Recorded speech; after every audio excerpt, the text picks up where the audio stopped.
ఓం గం గణపతయే నమః. ఓం విశ్వక్సేనాయ నమః.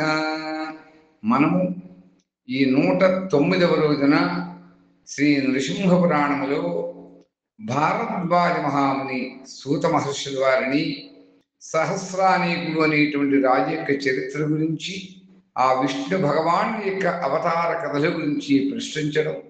అంత సూతుల వారు ఆ సహస్రానీకుడు అనేటువంటి రాజు తన యొక్క రాజ్యంలో బ్రాహ్మణులచే పట్టాభిషిక్తుడై ధర్మబద్ధంగా పరిపాలన చేస్తూ ఉండేటువంటి సమయంలో ఆ రాజ్యమునకు భృగు మహర్షి ఇచ్చేయడం, ఆ భృగు మహర్షుల వారిని యథాశక్తిగా అర్ఘ్యపాద్య ఆశంబులతో సత్కరించి పురాతన సుకృతము చేత ఆ రాజునకు దేవతలకు ప్రభు అయినటువంటి ఆ నరసింహస్వామి వారి యందు కలిగినటువంటి అపారమైన భక్తి గురించి ఆ భృగు మహర్షిని ఆ నరసింహస్వామి వారి యొక్క పూజ విధి విధానము మహాత్మ్యం ఇత్యాది విషయములను ప్రశ్నించడం.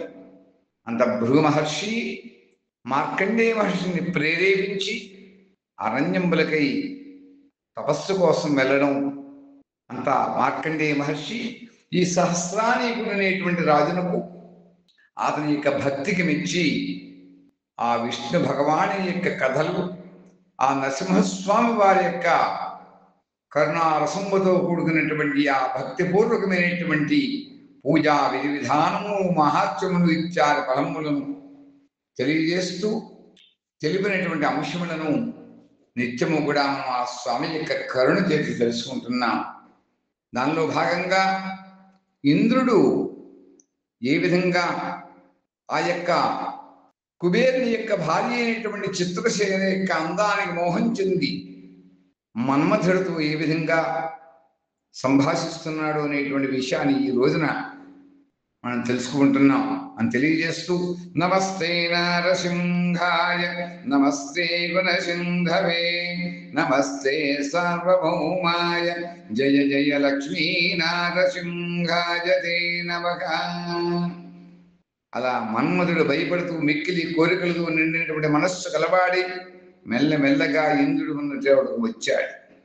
పూర్వము శంకరుని చేయి తగలబట్టబడినటువంటి శరీరం గలవాడు శంకించకుండా ధైర్యంతో ఎలా రాగలుగుతాడు? అలా మన్మధుడు వచ్చి, ప్రభువు నా ద్వారా మీకు కావలసినటువంటి పనిని నాకు ఆజ్ఞాపించండి అన్నాడు ఇంద్రునితో. ఇప్పుడు మీ శత్రువు ఎవరో నాకు తెలియజేయండి, అతన్ని ఆపదలో పడేస్తాను అన్నాడు. మన్మధుని యొక్క మాటలు విన్నటువంటి ఇంద్రుడు చాలా సంతోషించాడు. తన కోరిక సిద్ధించినట్లే అనుకుని తలంచి ఇంద్రుడు నవ్వుతూ ఇలాగన్నాడు, ఓ కామదేవా, నీవు శరీరము లేనివాడవైనా ఆ శంకర భగవానుని స్వగం శరీర గలవాడిగా చేశావు. అటువంటప్పుడు ఈ ప్రపంచంలో ఎవడు నీ యొక్క బాణశక్తిని సహించగలుగుతాడు? ఓ అనంగా, ఓ పార్వతీదేవి యొక్క పూజలు ఏకాగ్ర మనస్సుతో ఉన్న నా మనస్సును నిశ్చయంగా మోహంలో పడేసి, అలాంటి విశాలమైనటువంటి నేత్రములు కలిగినటువంటి సుందరిని నా శరీర స్పర్శ సుఖాన్ని కోరేదాన్నాగా చెయ్యి. తనను గొప్పగా పొగిడి ఇంద్రుడిలా పలకగానే బుద్ధిమంతుడైనటువంటి కామదేవుడు తన యొక్క పుష్పధనస్సుపై బాణం ఉంచాడు. మోహన మంత్రాన్ని స్మరించాడు. కామదేవాయ విద్మహే పుష్పబాణాయ ధీమహి తన్నో అనంగ ప్రచోదయాత్.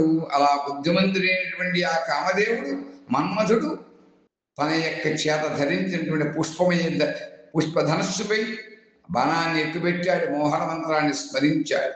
అప్పుడు మన్మథుడి యొక్క పుష్పబాణం చేత మోహం చెంది ఆ బాల మదంచే వశమైనటువంటి శరీరం కలదై పూజను విడిచి ఇంద్రుని చూచి నవ్వడం మొదలుపెట్టింది. ఆహా, కామదేవి యొక్క ధనుష్టంకారం ఎవడు సహించగలడు అనుకుని ఇంద్రుడు ఆమెను ఇలా అడిగాడు, చపల నేత్రాలు గలవు బాలా, నీవెవతవు?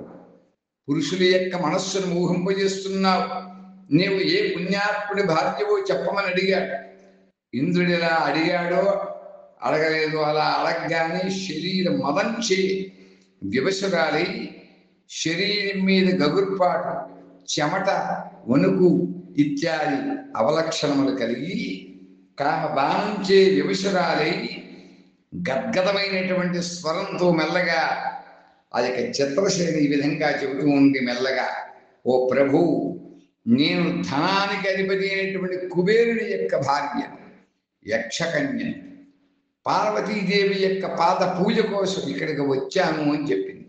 మీ రూపం మన్మథుని యొక్క ఆకారంతో సమానంగా ఉంది. మీరు కూడా నా ఇందు దయ ఉంచి మీ యొక్క వివరాలను చెప్పండి అని ఇంద్రుడిని అడిగింది.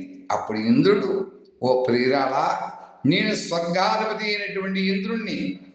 నీవు నా వద్దకు వచ్చి నన్ను సేవించి చిరకాలము నా శరీర స్పర్శలో ఆనందాన్ని, కుతూహలాన్ని పొందు.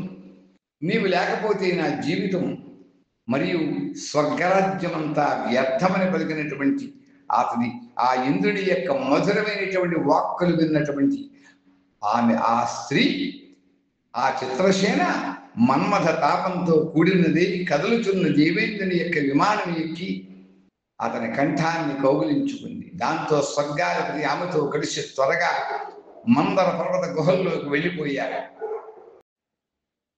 అంత ఇంద్రుడు ఆ చిత్రసేన వెళ్ళినటువంటి ఆ ప్రదేశం దేవతలు, రాక్షసులు చూడశక్యము కానటువంటిది, వివిధ రకాలైనటువంటి రత్నములతో ప్రకాశిస్తూ ఉంది. కామవాంఛాపరుడి ఇంద్రుడు నేర్పుతో శీఘ్రంగా పూలపాంపులను తయారు చేశాడు.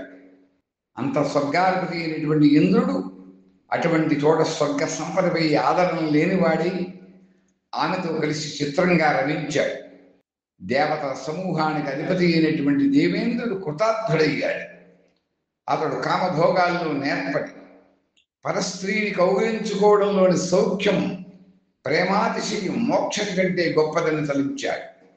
తరువాత చిత్రసేనతో కూడా వచ్చినటువంటి స్త్రీలు ఆ యక్షాధిపతి అయినటువంటి కుబేరుని వద్దకు వచ్చి తొట్టుపాటుతో గద్గద స్వరంతో ఇలా అంటున్నారు, ఓ యక్షరాజా, ఎవడో నీ భార్యను చూచి దిక్కులు చూస్తూ తన విమానం ఎక్కించుకుని తీసుకుపోయాడు అని చెప్పారు.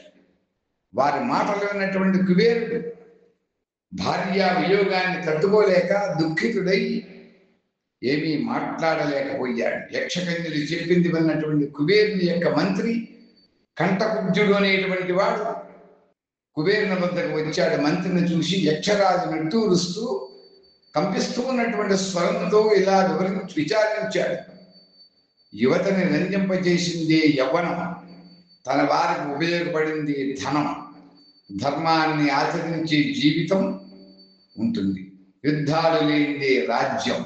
ఇప్పుడు నేను గొప్ప ధన సంపదను, యక్ష ప్రభుత్వాన్ని, నా జీవితాన్ని కూడా నిందిస్తున్నాను. ఇంతవరకు నా అవమానం ఎవరికి తెలియదు, కాబట్టి నేను అగ్నిలో పడి భస్మమైపోతాను. నేను మరణించిన తర్వాత లోకానికి ఈ సంగతి తెలిస్తే ఆ యొక్క మాట వల్ల నాకు నష్టమేమిటి? ఆ సంగతి తెలిస్తే మాత్రం నష్టమే నాకేమి జరుగుతుంది? తచ్చిన వాడికి అవమానం ఎక్కడ ఉంటుంది? ఆ అవమానం ఏముంటుంది? ఆమె మానస సరోవరం ఒడ్డున పార్వతీదేవి యొక్క పాద పూజకి వెళ్ళింది. ఆమె వద్ద ఉన్నటువంటి సమయంలోనే ఎవడో అపహరించుకుని పోయాడు. అతడు ఎవడో నాకు తెలియదు. వాడికి మృత్యు అంటే భయం లేదు అనుకుంటున్నాను అన్నాడు కుబేరుడు. ఈ విధంగా పలికాడు. దానికి సమాధానంగా ఆ కుబేరుని యొక్క మంత్రి అయినటువంటి కంఠకుబ్జుడు ఈ విధంగా అంటున్నాడు, ఓ రాజా, స్త్రీ కొరకు మరణించడం తగినటువంటి పని కాదు.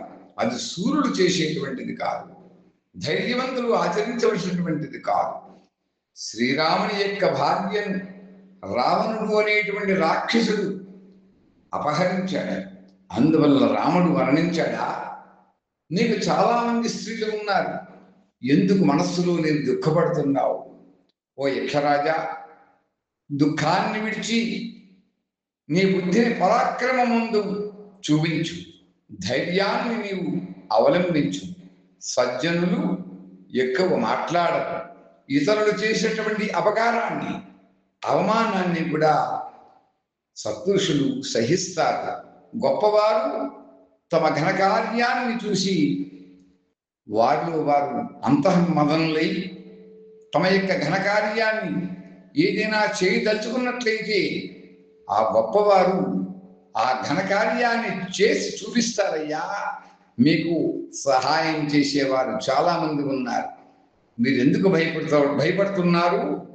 ఈ యొక్క సమయంలో మీ చిన్న తమ్ముడు విభీషణుడు మీకు సహకరిస్తాడు అని చెప్పాడు అని ఈ రోజున ఆ నరసింహస్వామి వారి యొక్క దయచేత కుబేరుడు తన యొక్క మంత్రి అయినటువంటి కంఠకుబ్జుడి యొక్క మాటలు విని మరలా కుబేరుడు ఏ విధంగా తన యొక్క మంత్రి అయినటువంటి ఆ కంఠకుబ్జునితో తెలియజేశాడు, మాట్లాడాడు అనేటువంటి విషయాన్ని రాబోయే రోజున మనం తెలుసుకుంటాం అని తెలియజేస్తూ స్వస్తి ప్రజాభ్య పరిపాలయంతాం న్యాయేన మార్గేణ మహిం మహిషాః గోబ్రాహ్మణేభ్యః శుభమస్తు నిత్యం లోకాః సమస్తాః సుఖినో భవంతు. హిరణ్యకశిపుర్యస్య కోపాగ్నౌ శలభాజితః సర్వాంతర్వ్యాపినే ప్రహ్లాదవరద జయ జయ లక్ష్మీ నారసింహాయతే దివ్యమంగళమంగళం దివ్యమంగళమంగళం దివ్యమంగళమంగళం. ఓం స్వస్తి ఓం స్వస్తి ఓం స్వస్తి.